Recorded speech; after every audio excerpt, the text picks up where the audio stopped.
많은 사람들이 밀당의 본질을 오해한다.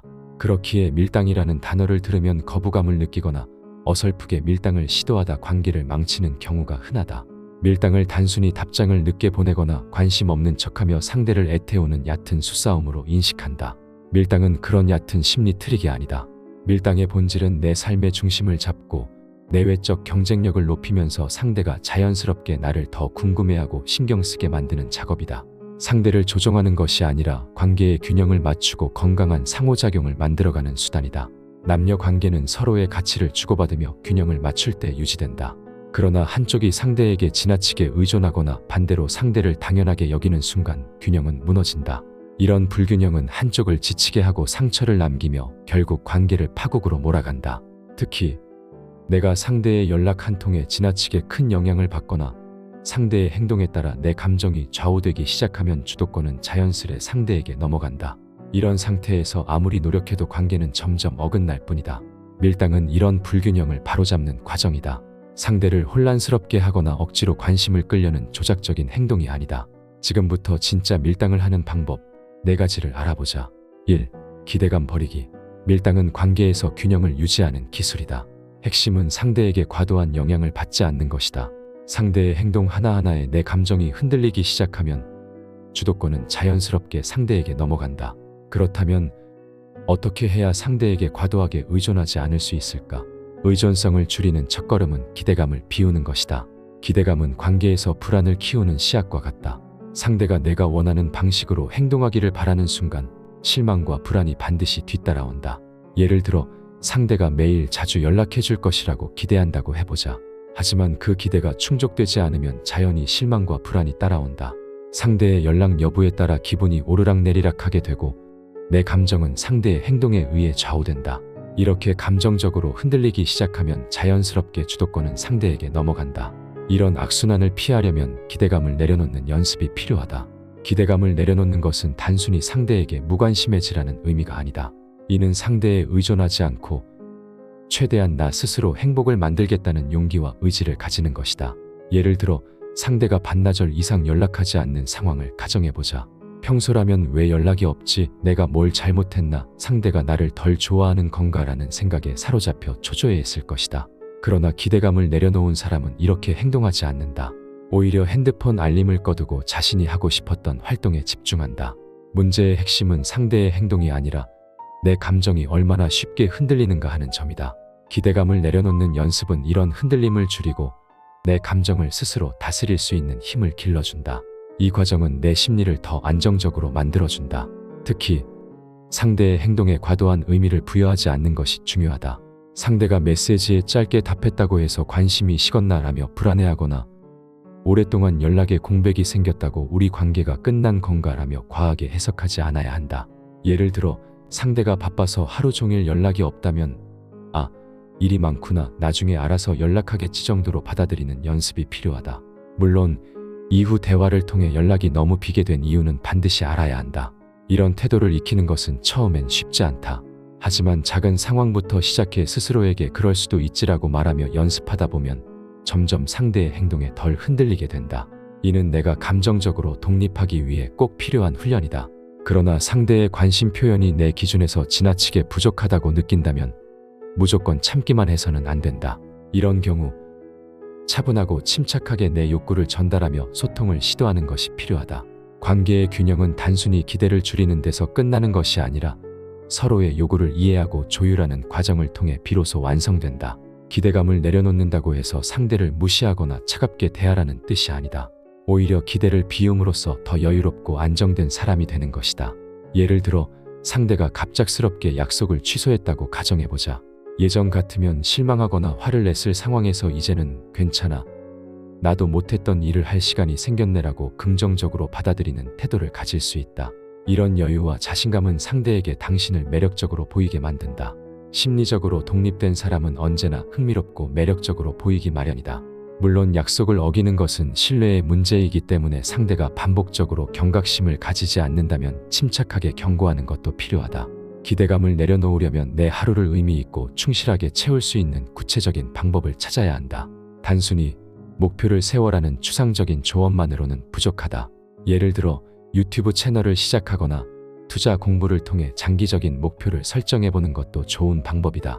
유튜브를 시작하면 콘텐츠 기획, 촬영, 편집 같은 과정에서 자연스럽게 시간과 에너지를 쏟게 되고 투자 공부는 실질적인 성취감과 도파민을 제공한다. 이런 활동들은 단순한 취미를 넘어 꾸준히 몰입할 수 있는 성취감을 제공한다.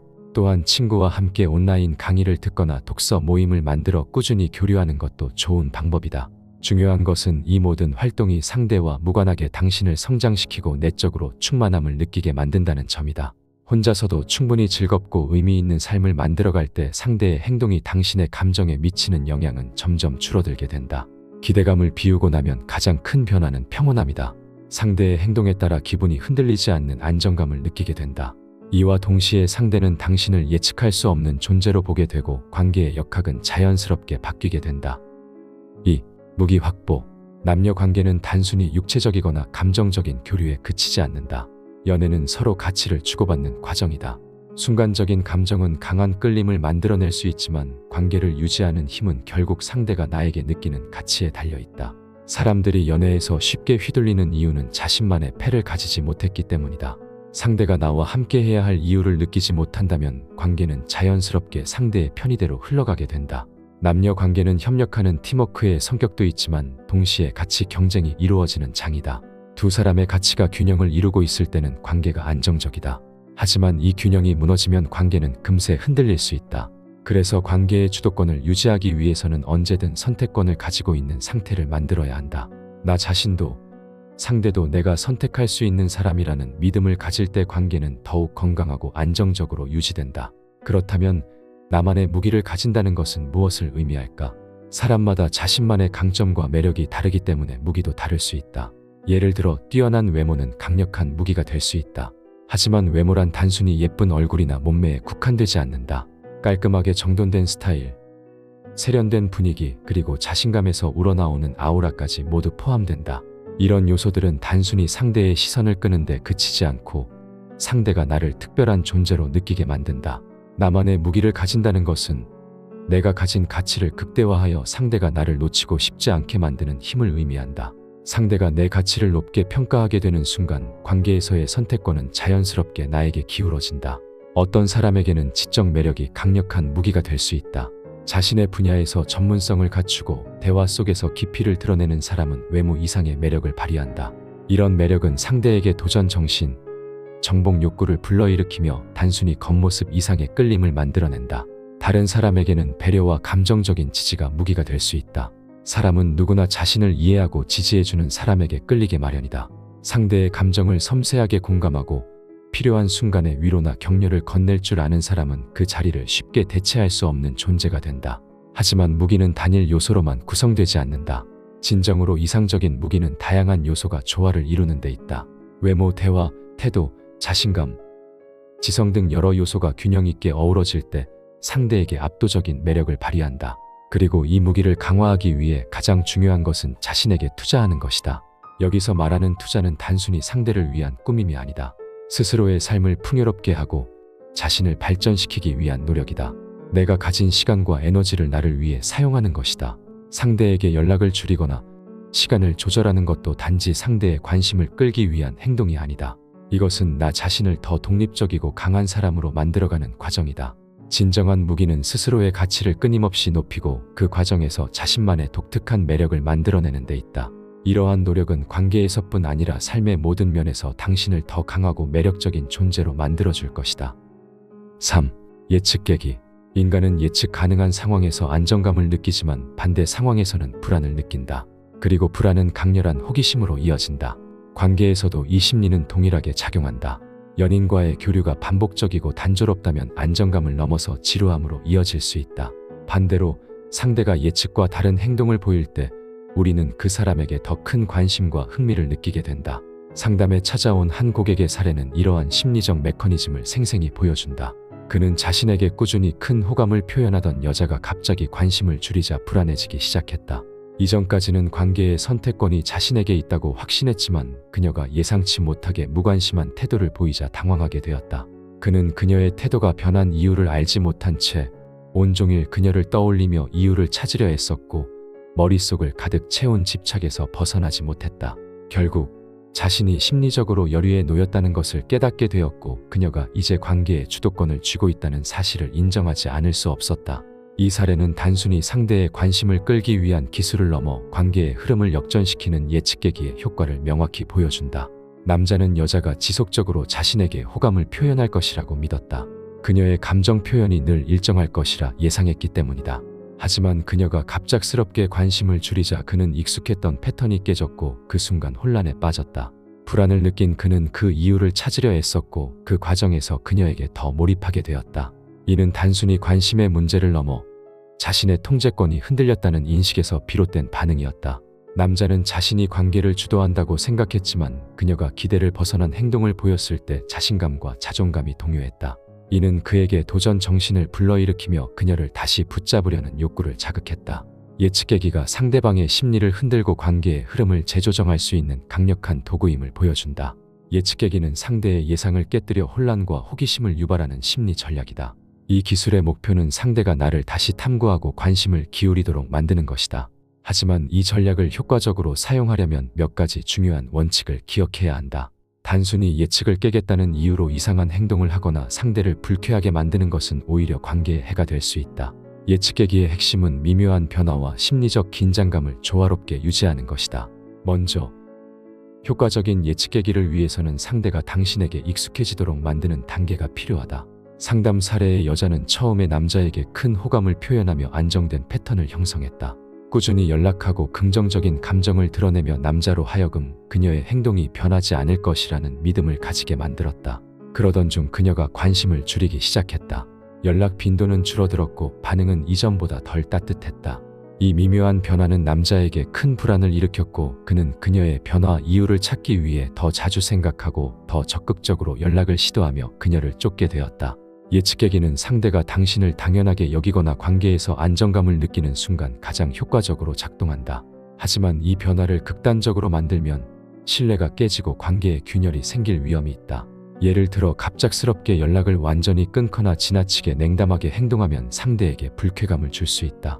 대신 작은 변화와 미묘한 긴장을 만드는 데 초점을 맞춰야 한다. 예를 들어 매일 저녁 대화를 나누던 사람이 어느 날 갑자기 내일 바빠서 오늘은 좀 일찍 잘게라고 말하며 대화를 먼저 끝낸다고 생각해보자. 이 작은 변화는 상대의 예측을 깨고 왜 갑자기 이러지라는 의문을 불러일으킨다. 그러나 다음날 평소처럼 자연스럽게 연락을 이어간다면 상대는 긴장을 풀면서도 당신에 대한 관심과 호기심을 유지하게 된다. 이런 변화는 상대의 몰입도를 높이면서도 관계의 안정감을 해치지 않는다. 그러나 예측깨기의 또 다른 중요한 원칙은 반복하지 않는 것이다. 한 가지 변화된 행동에 상대가 익숙해지면 그 효과는 점점 줄어들기 마련이다. 예를 들어 계속해서 연락 빈도를 줄이거나 동일한 방식으로 긴장을 조성하면 이제는 상대에게 또 다른 예측 가능한 패턴으로 인식될 수 있다. 따라서 상대가 안정을 느끼기 시작할 때 새로운 방식으로 변화를 주는 것이 중요하다. 일정한 간격 없이 변화의 타이밍을 조절해 상대가 다음엔 또 어떻게 나올까라는 호기심을 가지도록 만들어야 한다. 예측깨기는 상대를 당신에게 몰입하게 만드는 강력한 심리적 도구다. 이 기술은 관계에서 심리적 우위를 확보하는 데 탁월한 효과를 발휘하지만 지나치게 상대의 불안을 자극하지 않도록 주의해야 한다. 처음에는 기술 사용에 있어 의도적으로 신경 써야 할 것이다. 하지만 시간이 지나면서 상대의 예측을 깨는 행동이 당신의 자연스러운 태도로 자리 잡게 된다. 중요한 것은 억지로 상대를 교란하거나 약올리는 것이 아니라 당신이 진정으로 하고 싶은 방식과 시점에 맞춰 행동하는 것이다. 이는 단순히 심리적인 기술을 넘어 당신이 독립적이고 매력적인 사람으로서 관계를 주도할 수 있는 힘을 기르는 과정이다. 4. 포커마인드. 쉽게 울거나 화를 내거나 토라지는 행동은 상대에게 내가 감정적으로 미성숙하고 나약하다는 신호를 보낸다. 포커마인드는 이러한 감정적 과잉에서 벗어나 감정을 절제하고 통제하는 능력을 뜻한다. 연애에서 감정 과잉은 관계를 망치는 가장 큰 원인 중 하나다. 내 모든 감정을 상대에게 드러내거나 과장되게 표현하는 순간 상대는 나를 가볍게 여기게 되고 관계의 주도권은 상대에게 넘어가게 된다. 감정을 절제한다는 것은 단순히 화를 참거나 무관심한 척하는 것이 아니다. 이는 상대가 나를 쉽게 잊지 못하도록 만드는 강력한 심리적 무기로 상대의 어떤 행동에도 흔들리지 않는 태도를 갖는 것이다. 상대가 나를 화나게 하거나 불안을 유발할 때 거기에 휘말려 감정적으로 변하는 것은 나는 현재 무력하다라는 메시지를 보내는 것과 같다. 반면 침착함을 유지하며 냉정하게 자신의 기준을 전달하는 사람은 존중을 얻는다. 상대가 약속을 어기거나 태도를 바꾸는 상황을 가정해보자. 예를 들어 상대가 예의를 갖추지 않고 오늘 약속 못 지킬 것 같아 나중에 보자라고 말했다고 해보자. 많은 사람들은 이 상황에서 왜 갑자기 그래? 라며 실망하거나 화를 낸다. 그러나 여기서 감정을 절제하고 침착하게 원래 약속을 이렇게 가볍게 생각하는 편이야. 조금 실망적이네. 다음에는 미리 알려줬으면 좋겠어라고 단호하게 말하는 것이 중요하다. 이 한마디는 감정적으로 흥분하지 않으면서도 상대가 당신을 쉽게 대하지 못하도록 경계선을 세우는 효과를 가져온다.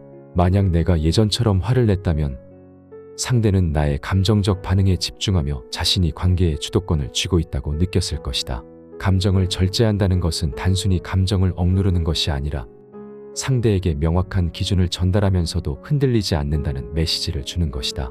이는 상대가 나를 더 깊이 탐구하도록 만들고 내가 쉽게 다룰 수 없는 사람이라는 인식을 강화시킨다. 결국 포커 마인드를 통해 감정을 절제하고 주도권을 유지하는 것은 관계를 건강하고 매력적으로 만드는 가장 효과적인 방법 중 하나다. 감정을 절제하는 힘은 도발적인 상황뿐 아니라 일상적인 관계에서도 필요하다. 예를 들어 상대가 갑자기 연락을 줄였을 때 많은 사람은 초조해하며 먼저 연락하거나 상대의 반응을 확인하려 한다. 하지만 감정을 다스릴 줄 아는 사람은 반대로 행동한다. 상대가 연락을 줄였다면 그 흐름을 존중하며 스스로의 삶에 집중한다. 그러다 상대가 먼저 연락을 해오면 연락의 텀을 조금 두고 이렇게 말한다. 지금 봤네. 바쁜 것 같아서 연락이 없길래 요즘 폰을 자주 안 보게 된다. 이 반응은 감정을 드러내지 않으면서도 당신이 의존하지 않는 사람임을 보여준다. 감정을 절제하고 통제력을 높이기 위해 가장 중요한 첫걸음은 즉각적인 반응을 줄이는 것이다. 이를 위해 30초 룰을 적용해보자. 감정적으로 반응하기 전에 딱 30초만 멈추고 심호흡을 하는 것이다. 이 짧은 시간은 단순해 보이지만 감정을 가라앉히고 상황을 다시 볼 여유를 주며 충동적인 반응을 막는 데 효과적이다. 예를 들어 상대가 갑작스럽게 약속을 취소하거나 차가운 태도를 보였을 때 즉각적으로 지금 나랑 장난쳐? 라며 공격적인 반응을 하기보다 잠시 멈추고 심호흡을 한 뒤 스스로에게 질문을 던져보는 것이다. 지금 내가 느끼는 감정은 무엇인가? 상대의 행동이 정말 나를 무시하는 의도일까라고 묻는 동안 감정의 첫 폭발을 억제하고 차분하게 상황을 재구성할 수 있다. 이와 함께 심리적 거리두기는 감정 절제의 핵심이다. 내가 느끼는 감정을 마치 제3자의 시선으로 관찰하는 연습을 해보자. 상대의 행동에 즉각 반응하기보다 한 걸음 물러나 그 행동이 어떤 의도에서 나왔을지 객관적으로 판단하려는 노력이 필요하다. 예컨대 상대가 갑작스레 약속을 취소했을 때 날 무시하는 걸까라는 감정적 해석에 빠지지 말고 혹시 피치 못할 사정이 있었던 걸까라고 상황을 유연하게 바라보는 태도를 가지는 것이다. 이는 상대의 행동에 과도한 의미를 부여하지 않도록 도와주며 내 감정을 스스로 다스릴 수 있는 힘을 길러준다. 이런 과정을 통해 나는 단순히 감정을 억누르는 사람이 아니라 관리할 수 있는 성숙한 사람이 될 수 있다. 밀당은 단순한 연애 기술이 아니다. 이는 자신의 감정과 행동을 효과적으로 관리하면서 상대에게 자연스럽게 흥미와 관심을 불러일으키는 심리적 전략이다. 오늘 이야기한 밀당의 핵심은 나를 성장시키고 심리적 주도권을 유지하며 상대가 자발적으로 나에게 끌리게 만드는 과정에 있다. 중요한 건 이를 단순히 이해하는 데 그치지 않고 실제 관계 속에서 꾸준히 적용하고 연습하는 것이다. 이를 통해 더 건강하고 매력적인 관계를 만들어 나갈 수 있다. 오늘 영상은 여기까지다. 밀당에 대해 더 깊이 공부하고 싶다면 블로그나 서영빈 아카이브를 참고하길 바란다. 댓글에 링크를 남겨두겠다.